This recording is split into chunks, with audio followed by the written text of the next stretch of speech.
Hello, everyone. Welcome back to another episode of the HR Leaders Podcast, the show where we explore the future of work with industry experts and HR executives and the world's leading global brands.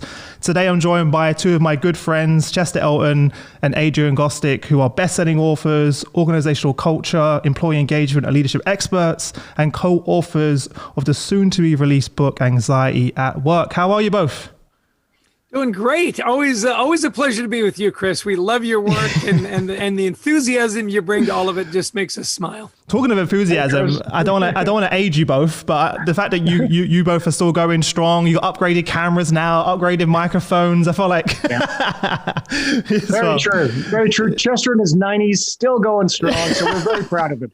Yeah. No slowing you down. Before we go any further, for those that aren't aware of your work, give them a quick intro, sort of the origin story. We'll start with yourself, Adrian, because otherwise I won't be able to stop Chester from talking. Well, Chester and I, we've been writing together for about 20 years now. So you're right. We have been around a little while. 14 books we've written together. Our latest is called Anxiety at Work, that we're going to be talking about today. But we've written books like The Carrot Principle, All In on Culture, The Best Team Wins, Leading with Gratitude. So we've covered a lot of ideas. Usually our work revolves under the umbrella of culture, building and helping leaders build better cultures. Go on, Adrian. Go on, Chester. Get in there. Yeah, and so just to be clear, for those of you that know me, Adrian is the writer. You know, I go to my reunions and people go, "You're a best-selling author." I go, "Well, I have a writing part." And they go, "Oh, well, that makes sense." So the lesson is surround yourself with brilliant people like Adrian, and not much to add to that other than it's been a phenomenal partnership. And you know what we really appreciate, Chris, is people that magnify our work. You know, particularly when we're talking about anxiety at work, that it's the number one issue in the workplace. And so when you loan us your platform and allow us to reach your incredible network, we can't tell you how grateful we are, because this stigma around anxiety at work, as you well know, yes, it can be debilitating. And we need to do all we can to create safer places to work. Yeah. And obviously this is now being amplified with the events of the last 12 months. I know you didn't know this going into writing the book, but I think the work you're doing is more important now than ever. You mentioned briefly the inspiration, obviously pre sort of pandemic. What was it about this topic that you both said, look, we need to write a book around this? What was the inspiration? Well, thanks. And HR leaders know that they knew this a couple of years ago, that we were seeing rising anxiety levels. I remember being out working with a big defense contractor and 300 senior leaders. I opened it up to questions and answers afterwards. And I was amazed that every single question was about our younger employees and how do we get them to figure out how we do business here? And how do we get them to, not, be needing to take mental health days and all the frustration of the leaders. And at some point, it was obvious that not a single one of them had thought about how they could lead differently, that we were seeing rising anxiety levels. Well, with the pandemic, we've seen a doubling in anxiety levels, so that now about a third of workers have full-blown anxiety disorder symptoms, including more than 40% of people in their 20s. So when you have almost half of your workforce who are in their 20s who are feeling, stress and anxiety to levels that it's making it debilitating to work, finally HR is saying, thank you that we actually are paying attention to this issue and actually now can give our managers some tools to deal with this. As leaders, how do we spot anxiety within our employees? That's a great question. And we've got a specific chapter on that. And a lot of it has to do with it. Just pay attention to changes in behavior.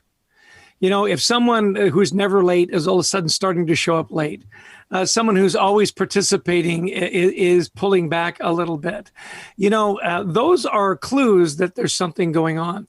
And then we really encourage leaders to do one-on-ones and check in, and not to be just sympathetic, like, oh, that sounds hard. Yeah. Want a sandwich? To being really empathetic. And you know that at a very deep level, Chris, that say, look, I'm just noticing a couple things happening. This is really hard for me too. Mm-hmm. And so, if you're having a tough time teaching your kids, boy, I second that. And, I'm worried about, I've got my mom and dad are older and they haven't been out of the house literally for a year. And I know that's hard. So if there's anything going on, just know that I'm here with you. And is there anything I can do to help? So noticing the behavior and then addressing it one-on-one in a very empathetic way really goes a long way to creating a safe place for people to talk about it. Yeah. And one of the things we always add, Chris, too, and HR knows this, but it's really helping your managers know that they're not therapists. They can't diagnose. It's letting them know you never ask somebody, do you have anxiety? But you can come around to a different way. I've noticed that your work is, you're always on time, or your reports are always detailed. Something's changed lately. Is there something in the work environment I could help you with? You have to come to it, I'm afraid, from a little softer point of view. But in these days of HIPAA, et cetera, you can't just say, do you have anxiety? Yeah. I think one of the issues which you kind of mentioned there briefly is that managers are scared of asking that question of like, how are you feeling today? Because they don't know how to deal with the response. And I think the key thing is you don't need to deal with the response. They're not expecting you to have the answers, but just knowing that you care and that you can help then signpost them perhaps into different resources that you may have within your organization. That's where and also sharing how you're feeling yourself. As well, because we're not, even as you both know, I suffer with anxiety for a long time, hid it from my wife, employees, friends, family, because I was worried about what they would think. And, just the fact they know now is in itself, it's been massively impactful. In fact, since I shared that I have anxiety, I haven't had an anxiety attack, interestingly. Because now I actually have someone to talk to. If I feel like if I start getting that feeling, the heart palpitations, and I start feeling anxious, at least I can pick up the phone and have a conversation with someone. And that's such an important aspect too. You've got an ally. Yes. You've got a bunch of allies. Mm-hmm. And isn't it interesting? We loved your story in particular that, so many of us are afraid to talk about it because we don't want to appear weak. Yes. We don't want to appear damaged somehow. And so we put up this front. And yet when you come and tell people, what happens is they rally around you. Yes, opposite. It was interesting, and everything that you were afraid of that would happen, none of it happened. Yeah. Right? My dad had a great expression. I remember as a young man, I was going through some really tough times, and I came home to be with my folks, and my dad grabbed me and he said, "Chess, this is hard. I know it is, and the people that love you will rally around you, mm-hmm. and the people that don't, who cares?" Yeah. They didn't love you anyway. Yeah. So don't worry about it. And you had that experience. Here you were, you thought you were being strong, and you were making excuses, and people didn't think you were strong. They thought you were a jerk. Yeah, they did, right? Exactly. It used to really damage relationships, lying and saying, I'm not going to come to this family event or travel to this for work. And it was a lie because I was ashamed to say, I'm not feeling up for it. So it actually does it more damage because you're not trustworthy, you're not reliable. Chris doesn't care. And these are all things that came about, and that was the opinion people had. Whereas in reality, I was kind of just suffering in silence, not saying anything to anyone. Oh, you're right. So it does more damage than you realize. And when you told them, what did they say? They said, you know what? Me too. Me too. Yeah, that was the biggest surprise. I'll be honest. Some of my closest friends who I thought were the most confident, outgoing, successful, were actually the ones that were suffering the most. And again, it's the same thing when I started speaking about it. People like you, Chris, you're doing the podcast, you're live on LinkedIn, you're doing all these things, you're outgoing. Surely not you. But it's those people that you least expect are probably the ones that are suffering the most. Oh, absolutely. And what we find too in our research is that, people need support at work. Mm-hmm. And yet only 1 in 10 employees who has anxiety says that they would feel comfortable talking to their boss about their mental health. So we have this huge chasm where people need support, and especially in the workplace, and they're just not getting it right now. And so, just what you've done, Chris, in your life of being vulnerable with your team has allowed people to share their concerns. We had, when we were interviewing people for anxiety at work, they were telling us, look, if I had the sniffles, people would say, don't come into work. No, don't. But if I say I need a mental health day, I never hear the end of it. Mm-hmm. I kind of get teased, can't hack it, huh? And it's but this is the most important organ in my body, and yet I can't talk about it at work. We've got to change that. It's interesting because I do feel like we've taken huge strides. Only recently there was a HR executive that I was supposed to have a call with, and they just dropped me an email saying I'm taking a week off, mental health, need to take care of myself. And it was like, no problem. And that was quite refreshing to have that exchange back and forth, that it's okay, even someone who's a chief HR officer of a multi-billion-dollar company, to say, you know what, Chris, I know we had a call today, but I just need some time out. Is that okay? Yeah, no worries. We never would have done that in the past. Like that wouldn't have, and obviously they know that we've got a close relationship, which makes it easier, but I can now have that conversation with my team as well and say, you know what, guys, and vice versa, I just need a day off today. I don't have to justify it. Obviously there's a lot of trust there. You don't expect people to lie about that as well. So yeah, it is nice, and it feels good that your team has your back and that you can do that. You see, and the key there, Chris, is you made it safe and you modeled that behavior. And when you know that your leader will do that, it gives you permission to do that. Right. Yeah. And that's what's so important. You were talking about, as a leader, you don't need to have all the answers. What people do want you to do is they want you to listen. They want to be acknowledged, and they want to be honest with you. Mm-hmm. I need some time off. And you go, great. I've done that too. Yeah. Take care. I think some of the most powerful words in the workplace, particularly through the pandemic, is take care of yourself. Take care of yourself. Mm-hmm. We'll be here. When you think of all the stuff that's going, we got to reschedule the podcast. Are you kidding me? I mean, come on. In this grand scheme of things, exactly. A podcast. Exactly. That my father used to say, if that's the worst thing that happens to me all day, I'm way ahead of the game. Right. Mm-hmm. I think one of the big concerns as well in our community is that most businesses for the last 12 months have been in crisis mode, and we're yet to see the impact that's really having on people. I'd love to hear kind of what your thoughts are on that, obviously having spoken to hundreds of organizations about this topic. Right. Yeah. And, this really is right now the number one issue for employees is uncertainty. And there's just a couple of simple questions that leaders really can, and HR can really help with this, because this is a crisis time. This is when HR can come in and help leaders, their leaders in their care, really be able to address the issues their employees are looking for. And with uncertainty, we find in our research, and we've now surveyed more than 1 million employees through research partners for our books, 3 big questions I want to get answered. Where are we heading as an organization? Number one, where do I fit in? Am I valued, and am I making an impact? And number 3 is, do I have a future here? Very simple, right? Where are we heading? Am I making an impact, and do I have a future? If you can answer those for me, my uncertainty is going to come down a lot. But a lot of leaders will say, yeah, but we are uncertain right now. I don't exactly know where we're heading because, it's COVID time and we're this, that, and the other is going on.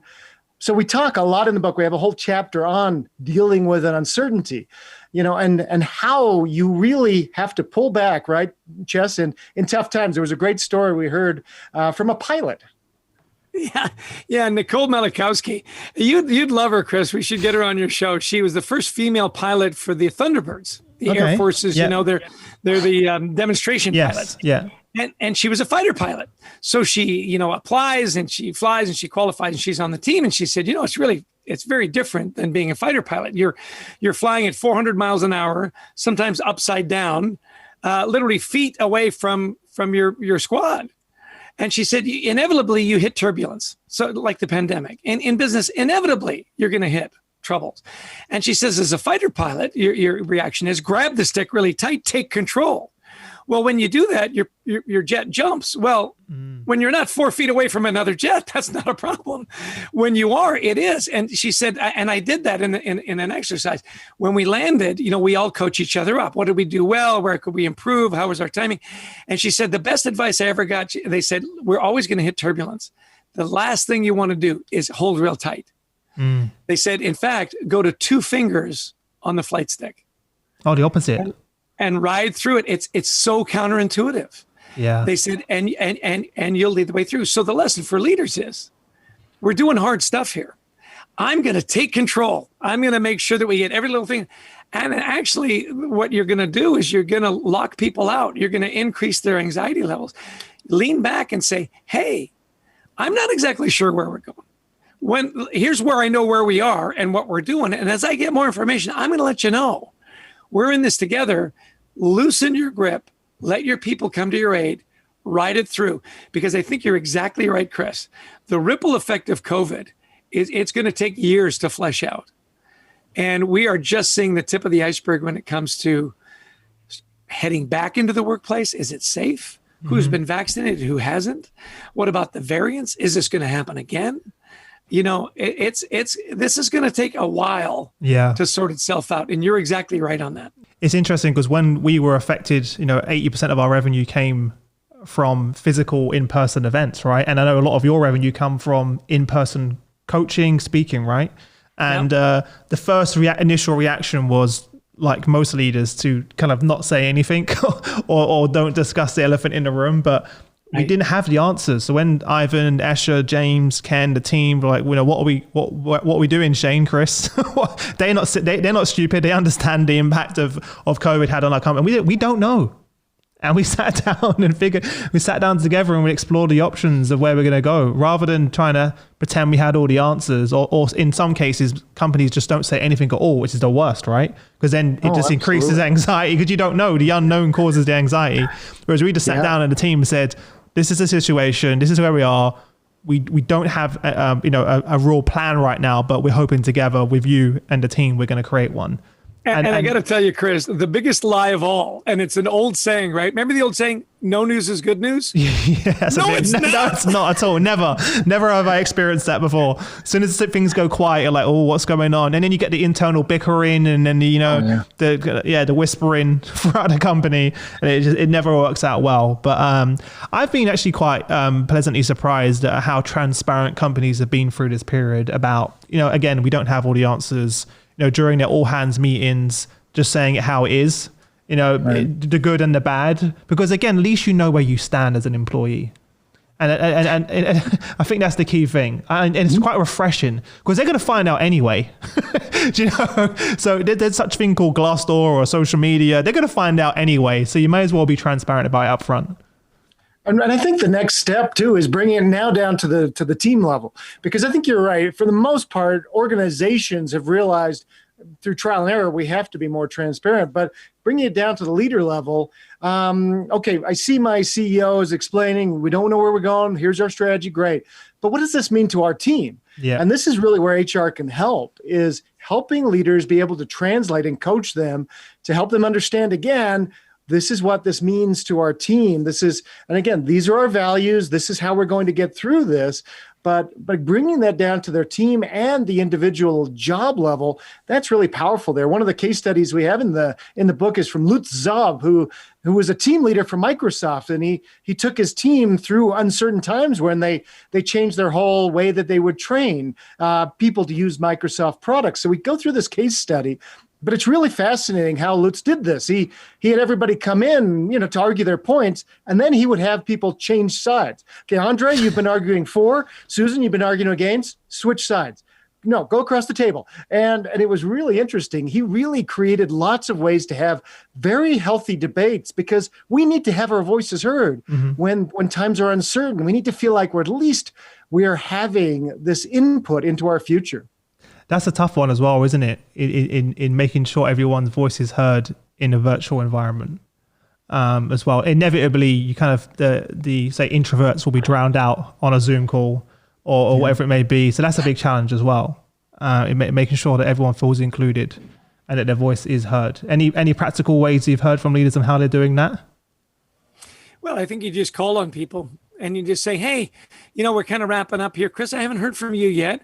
I know you're thinking. Any thoughts? What are you thinking? I think that's a great question. What do you think? And just include people. And sometimes they'll say, you know what? I've got nothing that fine.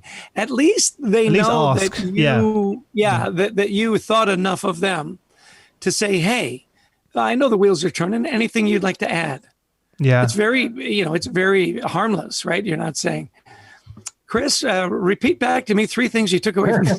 That's kind of crazy, right? Yeah. We actually had a great interview with an executive who used to work for Oracle, and Liz Wiseman. And she said, I got trained once to teach 3rd graders how to read critically. And she was like, look, I'm an executive at Oracle. I don't need to learn this. And I said, trust me, you do. And she said that it was the best training I ever got. She said, I learned that you have to ask the 3rd graders, if they say, well, Jack fell down the hill because of this, you got to go, okay, give me proof. And so you ask for proof. You can't just have an opinion without some proof. And she said, you create a list of everybody in the class, because you think you're going to make sure but you don't. You forget little for, Stan over there, little Mary over there. He says, so you create a list and you keep little check marks. He said, no, we've heard enough from you, Marin. We're going to go to the next person. And little simple things that there are, ways to get people to be heard, that you really have to bring down the level of vitriol. Mm-hmm. You create ground rules that make it really safe to have really important conversations. Like, we can challenge the idea, but never the person. Ideas like that really can help. Mm-hmm. You mentioned earlier about having an ally. Could you elaborate a bit more on that? Because I think it's super important. Yeah, I love that. You think about the different communities where you feel like you're an other, mm-hmm. right? You might be the minority. English might be your second language. You may be LGBTQ plus or whatever, and it's not safe. And do you put a picture of your husband on your desk? Do you talk about? You know what I mean? Those things that you think, well, gosh, I'm not kind of like everybody else. Will I be accepted? And so this idea of having an ally at work, and hopefully it's the boss or the supervisor that says, hey, this is a safe environment for everybody. And Adrian and I often talk about when you create a great culture, you got to know your team. You got to know, we often project, right? Well, I like to go for drinks after. Everybody loves that. Or, the case and study we had with with reward and recognition, the leader that gave everybody Starbucks cards because everybody loves Starbucks. They'll only find out that one of his employees was giving it to his neighbor because his neighbor loves it. He says, I was recognizing my employee's neighbor instead of, so know your team and know that there are some sensitivities. And just make sure that you're aware and that you're talking to people and that the team knows that, look, these kinds of things are not going to be barriers. We love that kind of diversity. We love that diversity of thought. We don't all want to think the same. We don't all want to look the same. Right? Well, unless you're Adrian, because he's particularly good looking. My point is, listen. Yeah, it is that having that ally, somebody that you can go to when you're just feeling a little unsure of where you fit, is a tremendous anxiety reducer. Yeah. You've got somebody you trust that you can rely on. I think that's one of the reasons I quit my last job and started this company is I didn't feel like there was anyone in the company I could turn to.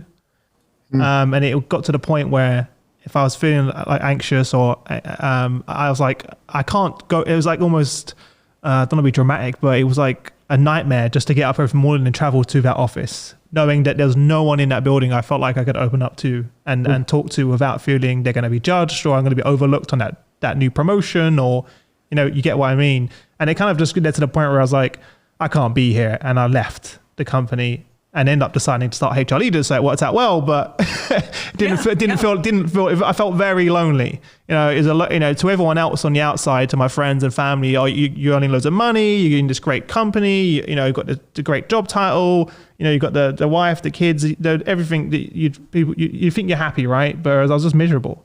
And I didn't feel like I had any allies. Well, and see, and you left. As much as you loved what you did, you didn't like who you were doing it for because you didn't have an ally and you didn't feel valued. Adrian and I went through exactly the same situation. We were with a larger company. We'd written all these books. We'd traveled the world. We'd done what we thought was really purpose-driven, passionate work. Mm-hmm. And then as leadership changed, we didn't say it in these exact terms, but, Adrian, you'll remember, who cares about our work? Who's our ally? And so when we went to the CEO and said, we're thinking about leaving, they couldn't get us out of the building fast enough. We were actually right. We didn't know how right we were. Yeah. That our work didn't matter to anybody but us. Yes. And it was shocking to us. Yeah. And yet it's worked out. It's worked out well because we met you. And then, here we are. I mean, let's be blunt. We're, three white guys talking about this. There are people who feel like this every single day of their lives. They feel like others, whether they are people of color, LGBTQ plus, as Chester says, they are religious minorities, a Muslim man trying to find a place to pray every day within his workplace. There are so many women in the workforce. There are so many people who feel really they don't have an ally at work. And so just what we're saying here, you want to keep your best, most diverse talent. You've got to change the way that you have been leading. And as HR leaders, we've got to help, our leaders be more open and honest to be saying, what am I doing to sponsor people? What am I doing to really reach out and be that ally to lift others up? Yeah. Well, one of the things that we did, which was completely unintentional in order to kind of bridge that gap between cultural differences, was that once a month we would all eat together. So we had about 20 people on our sales team, and once a month we'd have a feast where everyone would bring in traditional home cooked meals from their background, right? And it was so cool because you got to taste different foods and you never even heard of as well, and different spices, and everyone would bring that in. And I can't even explain the bond that was bridged. And we felt like, even people that I knew for years before that, I learned so much more about them. And it would be like, AJ, make sure you tell your aunt we want that meal again. Make sure she cooks another one. And it was like requests. And it's something we really, really looked towards, and it brought us closer together. Again, we didn't do it for these intentions. It just kind of was an idea that sparked that, and it felt like it brought us all together. So that's like a simple idea that you can do that doesn't cost. You could do that over. I know you can't do that over Zoom, so that's a difficult one to do as well. But just sharing, you could suppose do a lunch together and bring your meal and be on Zoom and just share what it is, how you cooked it, etc. That would be cool. We talk about that in the book. We talk about rituals. Yeah. And you created a ritual. It wasn't intentional. And yet it became a wonderful ritual that you would eat together. And by the way, I got some great advice. As Adrian and I were traveling the world and hope to travel the world again soon, said, there's two things that are really safe to talk about. It's food and family. People are happy to talk to you about their food and their family.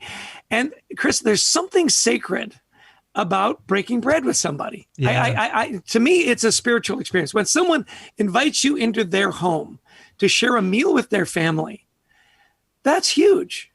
It's so true. And so in the workplace, when you come in and you share a meal, I think it's a sign of a really healthy culture. Now, for you, it was people bringing in their ethnic dishes and sharing. That worked for you. Find out what those rituals are. Find out what are the things that work for you. And Adrian, we came across some really great rituals and traditions that people developed even with remote employees. Yeah, and the idea with these two, Chris, as having anxiety yourself is it's no guilt, it's no obligation, right? If you feel like you can join, great. And an invitation is better, much better than sort of the demand of, no, we all go out for drinks at happy hour. There's nothing that some people would rather not. By the way, that's me, by the way. So when you kept saying that, I don't drink. And in the city of London, if anyone's from London, every single Friday after work drinks. And I hated every moment of that. Yeah. So because I'm just sitting there in the pub, like I would pray there's a pool table. At least I could do something. You're exactly right, Chris. You've got to be very careful not to, again, we're talking about anxiety here. And, there's nothing worse than, people with anxiety tell me, when they start going around the room to introduce themselves, I want to crawl into a hole. In fact, some cases, I'd never go back to those meetings. And so we as leaders, we think, we're all gregarious. We're all able to do these things. In fact, we're sitting there thinking, okay, what funny thing am I going to say about myself? But others, we have to just realize, again, it's that empathy that Chester talked about earlier. If you're empathetic, you realize that not everybody may be able to do things like that. If you're sympathetic, that's a different story. The sympathetic is, well, bummer, dude, that must be hard. Empathy is, okay, I understand that because there are things that I have hard time with myself. It might not be that, but we just have to be a lot more open and understanding of where people are coming from, and then create rituals that can be really inclusive and they'll be fun that people can come to, but with no guilt and no obligation. Yeah. And there are fun ways to get people to introduce themselves, that are not as, hey, tell me all about yourself. I hate those. I remember joining a company and they made everyone stand up in front of the entire company, and it was like, introduce yourself and say something funny, what's your party trick, and it's like, what do you mean a party trick? It's like, that's like, what, how do I answer that? There was one that I really liked, Rob Nail, who's, in our leadership group, and he was the CEO of the Singularity University out in Silicon Valley. He said, one of the things we did to kind of reduce the anxiety and the awkwardness of that is he said, you had to have 2 walk-up songs. Like, if you were invited to speak at a conference, what would your walk-up song That's cool. And I think it's really great. That's great. So, and he said, you got to have 2. And so I always say, well, I love Pharrell's Happy. You know, Oh, you can't. Yeah, that's a good one. Yeah, I mean, it just cheers everybody up. And my second song was by Talking Heads, "Psycho Killer," which I thought. Whoa, you went. There's a story probably behind that. Yeah, like Chester's. For everyone on LinkedIn, I want to hear what your walk-up songs would be. Put them in the comment section. I mean, just to see. And I love that because it takes the pressure away from you as a person to more, I love this song because, and you're talking about how much you love this artist or this song. And you're not on the spot as well, right? Yeah. You're not on the spot. So you got time to think about it. There's nothing worse when you're like, tell us your party trick. You're like, oh my God. Oh, tell us a joke. That's the worst one. Yeah, and it's a joke. It's like, oh man. Yeah, on the spot. So bad. On the spot. Yeah, we found with people with anxieties, give them time to think about this, and they can prepare. And what they say is, push me out of my comfort zone a little bit, but don't make me jump over this far. I'll tell you a crazy story, and I won't mention the company, but I went to an interview one time and was in the room, and they gave us like this 1-page script. It was sales, and they were like, "All right, you need to stand up on the desk in front of everyone else. Imagine like 20 people in a room. Stand up on the desk and read this pitch." And then the rest of the room could choose which accent you'd have to do it in. Could you imagine that? Like I was like 18 years old. They were stand up on the desk. I was given this script, and then someone was like, "You need to pitch us all in a South African accent." I was just like, what? I remember going home and telling my mum like this was my interview, and she was like, "What?" I was like, "Yes, it was the most crazy thing I've ever done," as well. So hopefully not doing things like that anymore in this day and age, as well.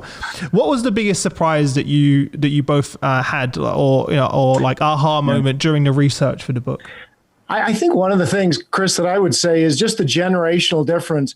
We interviewed dozens of millennials, 20-year-olds for this book, really to understand this point of view. And to a person, they told us, look, what you need to understand is we, as a generation, talk about mental health all the time. I mean, like every single conversation, we will talk about this. And you guys, you don't talk about it at all. I mean, never. But what we believe is this is the younger generation said, we don't believe you can fix something you don't talk about. But we also know there's this disconnect. So we've got these different worlds right now. We've got younger people who talk about this, who are very conscious of it, who want to help. And they realize that there's this bubble of leaders that are all of our ages that, we just until the pandemic, we didn't even want to, approach this idea. Yeah. That was a really big surprise. That's how we were taught though, right? Like I remember when I first became a manager, it's like, they're your employees, not your friends. You don't talk to them about family. It was like, I remember doing my management training. I was like, really? So you don't want me to share anything about who I am and what makes Chris? And no, Chris, you're the manager. They're their employees, You don't go and socialize with them outside. You don't do, and I was like, this is weird. So I'm spending more than half my life with these people, and you don't want me to be vulnerable or share like who I am. I think it's a generational gap, definitely there. Yeah. We've got a great quote in our book from Michael Scott. He's the American version of The Office, the Ricky Gervais of America. And he's asked this question: do you want your employees to fear you or love you? And he goes, easy. Both. I want them to be afraid of how much they love me. That would be ideal. A lot of research has come out recently talking about how people are more likely to talk about their mental health with a chatbot and AI than their own manager. When I first read that, I was just like, wow, like that says it all, doesn't it? That's pretty shocking. I was on a panel with you, HR panel, and I think it was the guys from Cisco came out and said that their employees felt much safer talking to a bot than they did a real person, because a real person might tell somebody else. And as much as you tell them it's going to be confidential, they don't believe it. Yeah. They absolutely, you talk about the big ahas. For me, we've talked about it already, is that only 1 in 10 people feel safe talking about this issue in the workplace. And yet everyone suffers from it at some degree. That just tells you the stigma that's attached to this issue. And the reason that our purpose for writing this book and why we're so passionate about it is, we've suffered from it, as everyone has. We've had family members suffer from debilitating anxiety. And the other thing, Chris, that just really rankles me is, and it's just not fair. It's just not fair. I think in our lives, we've all got a sense of fairness. Work doesn't have to be perfect, right? It should be fair.